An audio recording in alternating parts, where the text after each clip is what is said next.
Hello, xin chào mừng tất cả các bạn đã đến với Trống Vàng Vlog. Xin chào tất cả mọi người nha. Và ngày hôm nay thì hai anh em chúng mình sẽ tạo một cái cuộc thi. Đó là thi ăn. Và giải thưởng của ngày hôm nay đấy là 10.000 đồng. 10.000 đồng nhé mọi người nhá. Ở trên này là nó to bằng 10 triệu đấy các bạn ạ. Và ngày hôm nay thì hai anh em chúng mình sẽ tổ chức một cuộc thi là sẽ ăn những cái này. Đấy, và ăn lần lượt. Tức là bây giờ sẽ ăn từ cái lạc này cho đến thạch dừa này và cho đến cái kẹo đó, kẹo búa diều nhé mọi người nhá. Đó, sau đó là đến cái quả táo này và cái lượt thứ hai đó là ăn kẹo mút này, sau đó là đến cái đồng tiền 20.000 đấy, đồng tiền 20.000 nhé mọi người nhá. Sau đó là đến cái xúc xích và sau đó là cuối cùng đó là cái thạch dừa đấy. Và hai anh em chúng mình sẽ thi ai mà ăn hết như cái này mà cười ha ha như này là không có cái gì trong miệng là anh em mình mới bắt đầu đi lấy 10.000 đồng đấy nha mọi người nhá. Và ăn đặc biệt luật chơi của ngày hôm nay của hai anh em chúng mình đó là sẽ không vơ một phát nhé mọi người nhá, mà phải ăn từ từ cho nó hết thì thôi đấy thì mới xứng đáng đi lấy 10.000 đồng nhé mọi người nhá. Ok, và bây giờ là anh em mình sẽ bắt đầu vào cuộc chiến nhé mọi người nhá. Bình tĩnh nào ơi, chưa đi bóc rồi đấy. Bây giờ sẽ bắt đầu từ cái lạc nhé mọi người nhá. Đấy, từ đấy sang đây nhá. Đấy, cứ ăn vẫn là 10.000 đồng tuổi tôi ông được đấy. Và bây giờ anh mình sẽ đếm từ 1 đến 3 và từ 3 đến 1 và anh em nào nhanh nhất thì sẽ được chơi nha mình nhá. 1 đến 3 chứ điên chưa chiều nó đi vào rồi. 3 2 1. Ông này nhặt từng cái thôi. Nhặt từng cái ăn từng đó một chứ không. Ăn luôn. Ăn cái đó là nghe kiềm.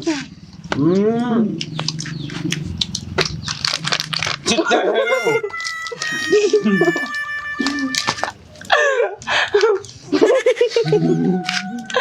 Không lừa ăn, không lừa làm chơi nhá.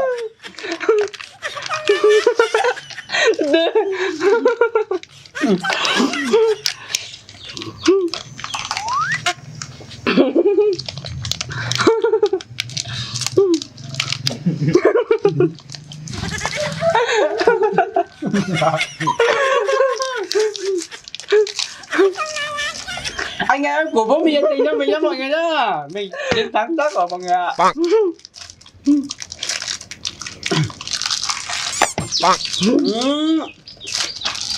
Ăn sạch sẽ vào nhá.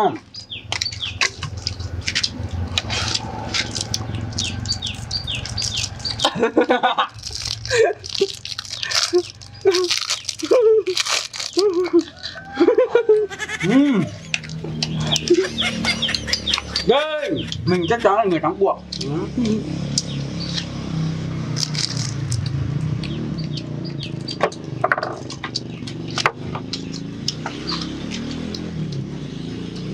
Ăn không được bỏ sót nhá. Ăn không được bỏ sót. Đây này. Ăn đất chưa?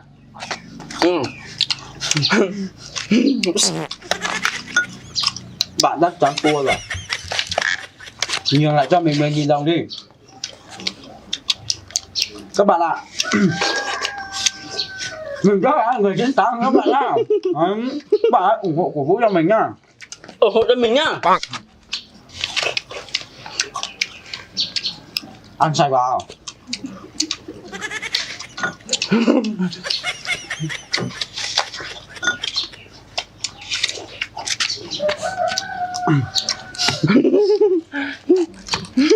Không phải cười tao đi thứ nhất à.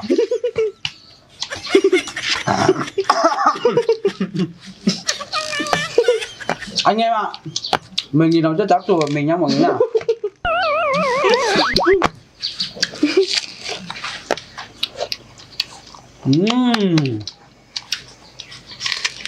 Ăn cả hành nhá. Rất là ngon lắm mọi người nhá.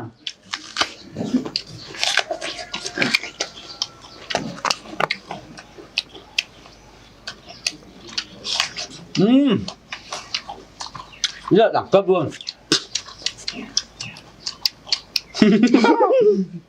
Thua à, cái chắc rồi.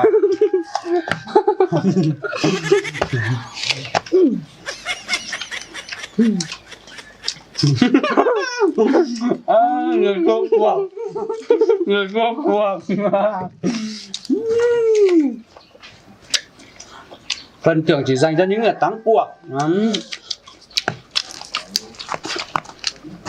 Cái kẹo mút này được bóc cho nó hết sạch nhá, và bóc đàng hoàng nhá, không được để cái vỏ trên này nhá mọi người nhá.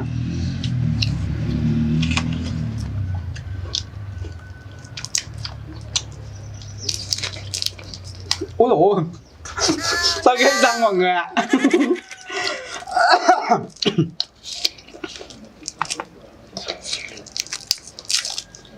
Mọi người ủng hộ cho mình nhá mọi người nhá.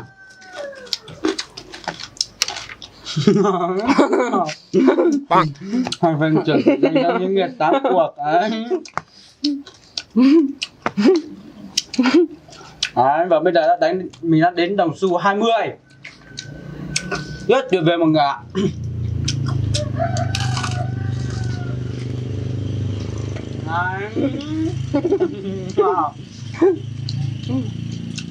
Bây giờ mình đến xúc xích. Mà ăn kẹo không ăn mọi người ạ. Ôi,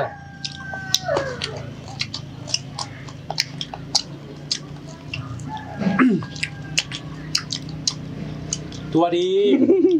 Nhận thua luôn đi.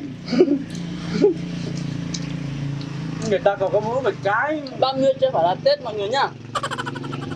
30 chưa phải là Tết.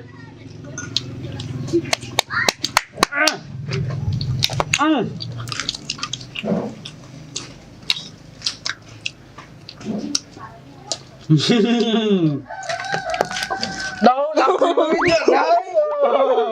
Không phải chơi để ăn gian à. Ăn gian à. Bởi tại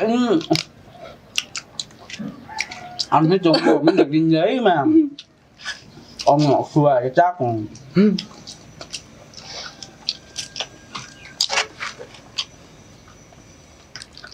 Ôi dồi ôi.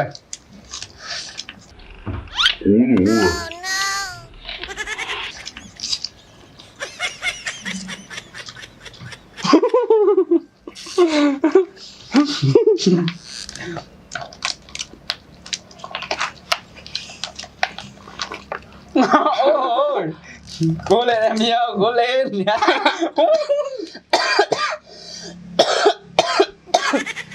Không dùng, không dùng cho ra ngoài, cho ra ngoài. Yeah. Tạm biệt bạn nha. Yeah, mình hết rồi mọi người ạ. Trời ơi, mình tìm riêng thôi. Tạm biệt bạn nhá. Và đây là phần thưởng 10.000 đồng mọi người ạ. Rất là ok đấy mọi người nhá. Đây là 10.000 đồng mọi người nhá. Đấy, đối với mọi người thì không quan trọng, nhưng mà đối với anh em chúng mình là rất là quan trọng. Đấy mọi người ạ. Và hôm nay mình đã là người thắng cuộc ở trong ngày hôm nay, và mỗi người đóng góp ra 5.000 và bây giờ ra 10.000 rồi, thì mình là người thắng cuộc, là mình có quyền sở hữu nha mọi người nhá. Ok, và như cuộc chơi ngày hôm nay của hai anh em chúng mình thì mình đã là người thắng cuộc và mình đã sở hữu một tờ tiền trị giá 10 triệu đồng nhé mọi người nha. À đâu, một tấm set trị giá 10 triệu đồng nhé mọi người nha. Đấy, và cuộc chơi của hai anh em mình đã có người thắng cuộc.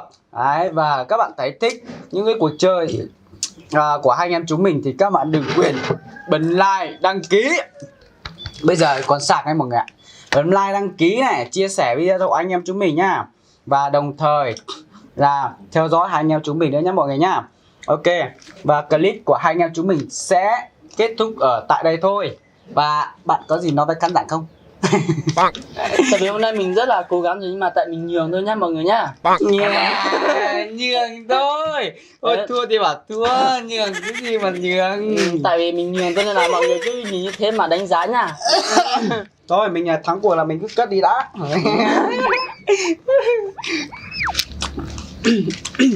Ok, xin chào tất cả mọi người nha. Clip của anh em mình chúng mình đến đây là kết thúc. Và rất là mong được sự cổ vũ và ủng hộ của mọi người. Đấy, rất là mong được sự cổ vũ và cổ vũ của tất cả mọi người đã cổ vũ cho hai anh em chúng mình nhá. Và anh em mình sẽ kết thúc clip tại đây nhé mọi người nhá. Chúc mọi người rất là nhiều sức khỏe và mong rằng là mọi người sẽ dành thật là nhiều tình cảm cho hai anh em chúng mình. và đăng ký, chia sẻ, ủng hộ cho hai anh em chúng mình nha. Bye bye mọi người nha. Bye bye. Bye bye.